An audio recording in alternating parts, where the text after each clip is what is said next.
So this is the window in my kitchen that we are going to make cafe curtains for.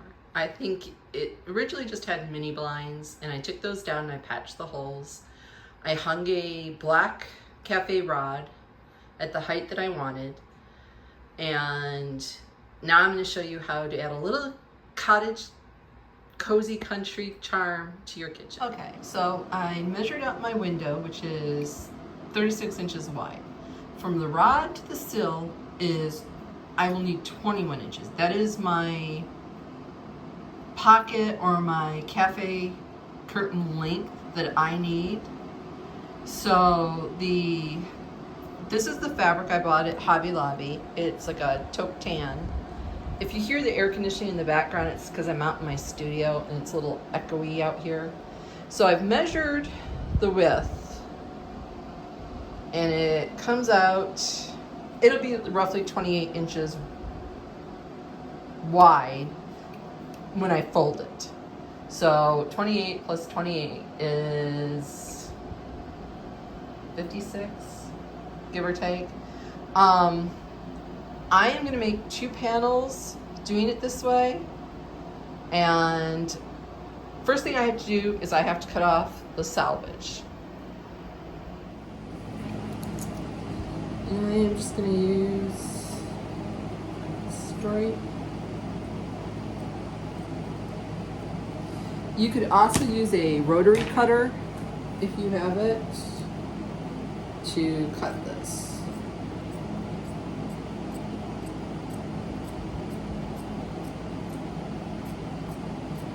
And the only reason I'm cutting this off is it's like a really dark color, and when I fold it over, you're gonna see that. So it's better just to cut it off.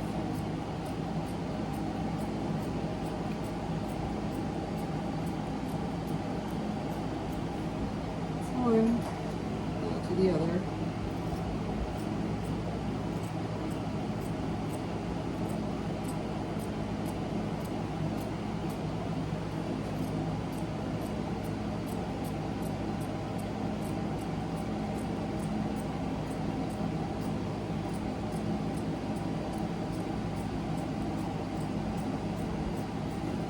Okay.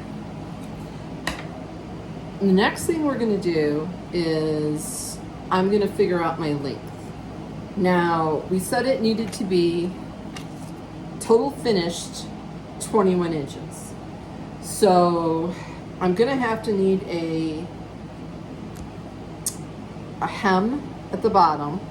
So I have to figure out how big of a hem that I want to go. And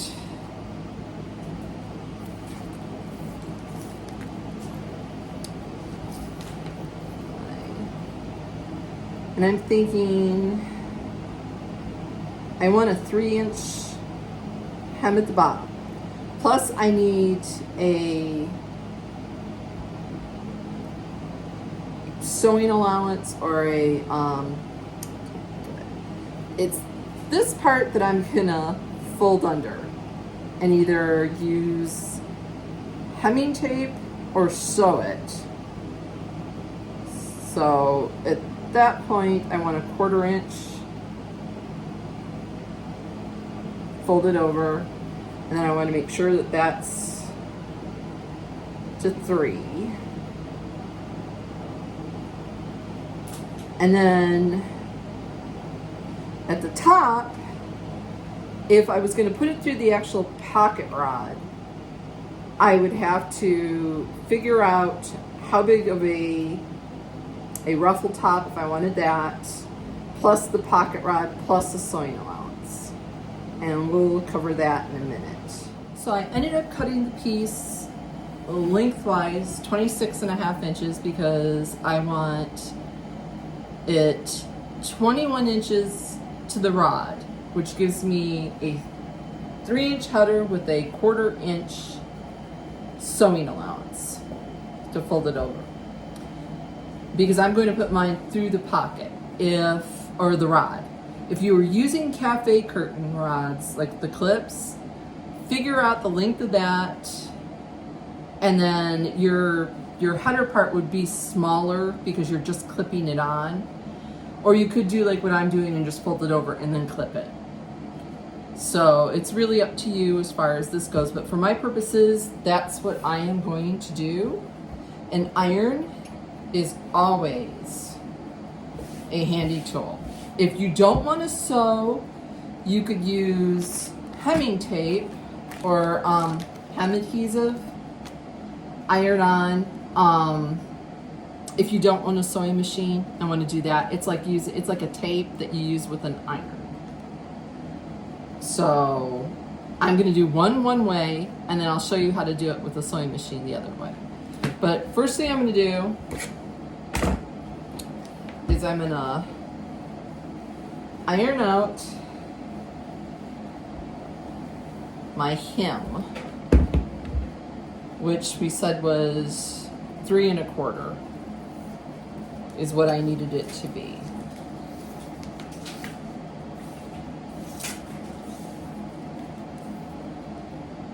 So, a little more. And that's my 3 1/4. I'm gonna go ahead and give it a good press. Your iron is probably your best tool when it comes to sewing, because I always sew in my hems first, so I'm not constantly having to measure it when I'm on the sewing machine, which can be annoying. And then go all the way down, and like I said, give it a good press.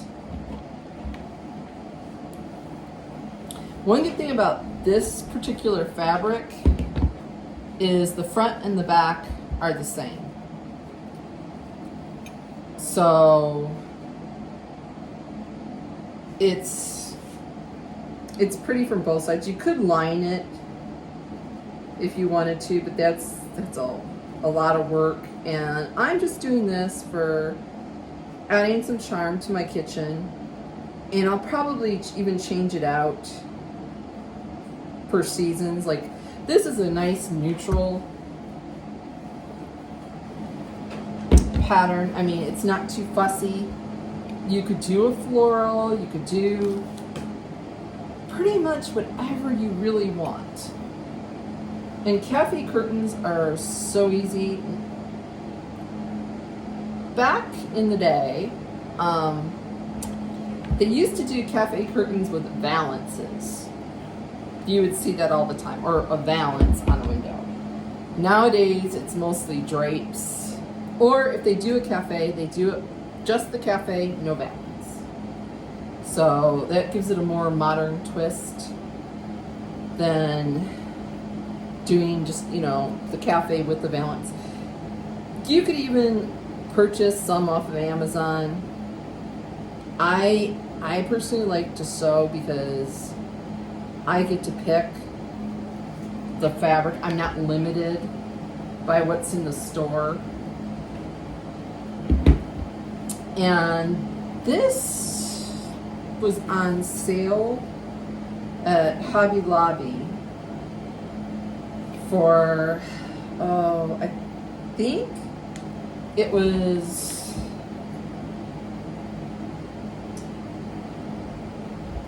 originally $7 a yard, and I think I got it for the 40% off. And I got 2 yards, and that's way more than enough that I'm gonna need. Now, I'm gonna go back. I'm gonna do my 1/4 inch seam allowance. I'm gonna press that in too.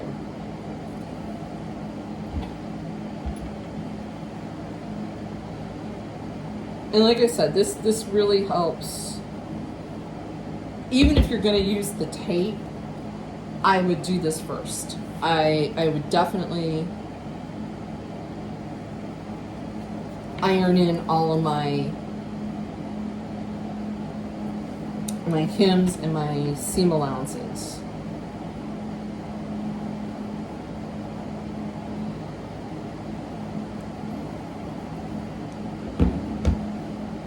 So that's what I'm going to do. Now, for the tape, it comes in all kinds of weights, from heavy duty to light duty. Read your instructions.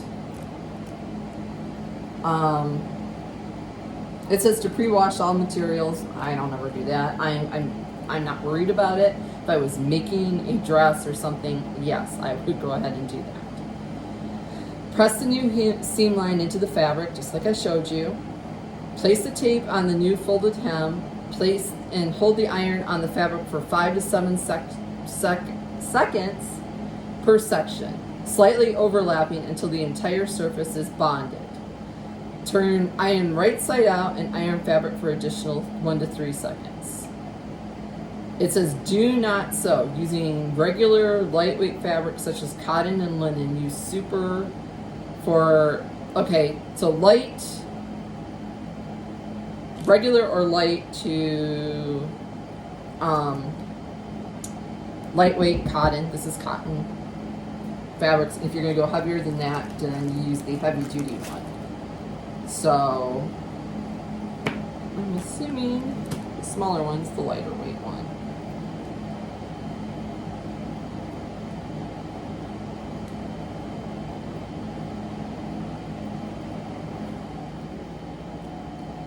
And like I said, it's just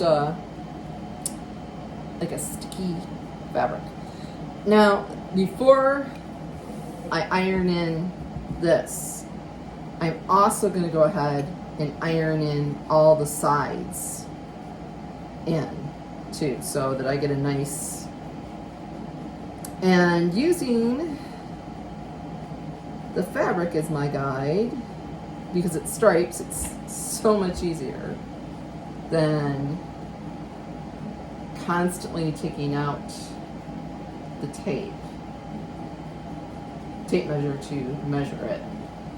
So all the way around, I would do that 1/4 inch, iron out your 3 inch hem for the bottom, and then you're going to go ahead and take that tape and lay it down and follow the directions, which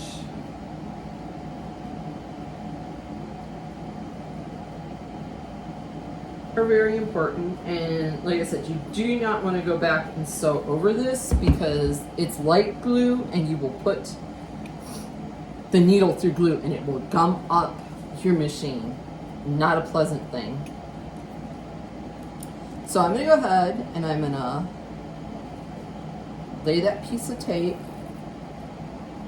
down on that seam. I know it's hard to see, guys, because fold it over, and then it says to press it for 3 to 5 seconds.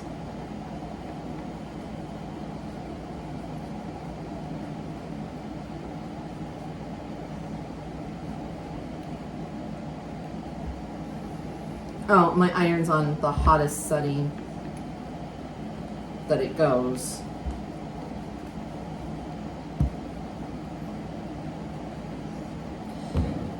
I don't know how well this would hold up through multiple washings in the sewing machine.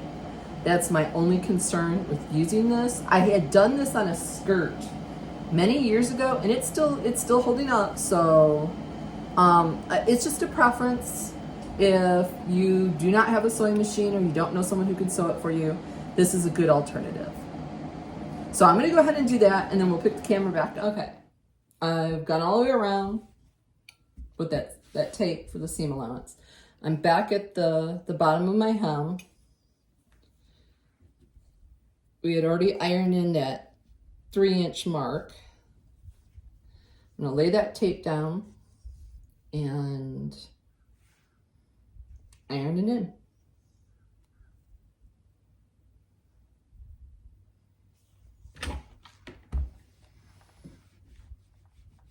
Do not get this tape on the bottom of your iron. It is not pleasant. Again, it's glue in tape form.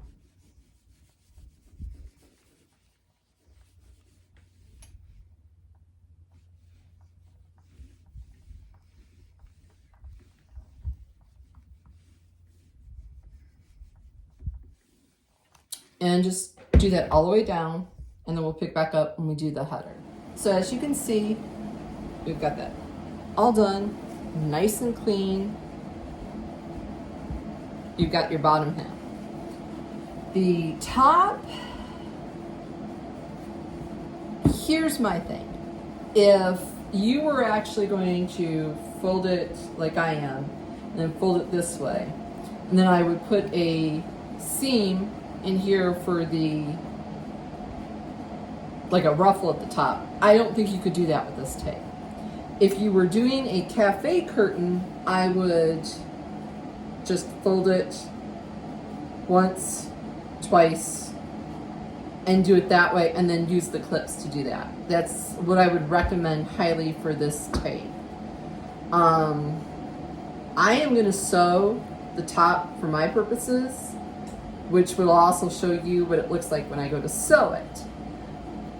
So I will iron in my seam allowances and my hem, and then I'll take it to the machine. Okay. I decided not to do the ruffle hem. I am just going to go a very straight, like what I would have done if I was doing cafe curtains, because I want the option to either put it through the rod or maybe do the rings later on. So I've got my machine, got my 1/4 inch foot on there, so the guide's right there, all threaded, ready to go. Picked a color of thread similar to what that'll blend in. So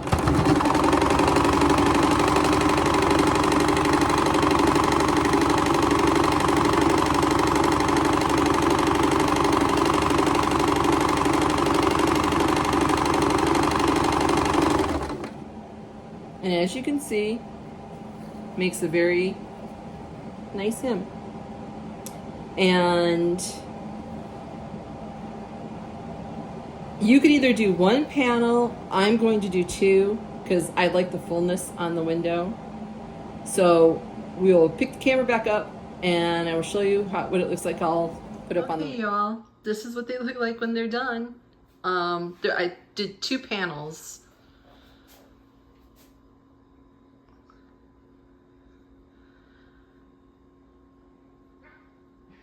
I really like them. I think they're just the touch. They're so much better than the mini blinds that were up there.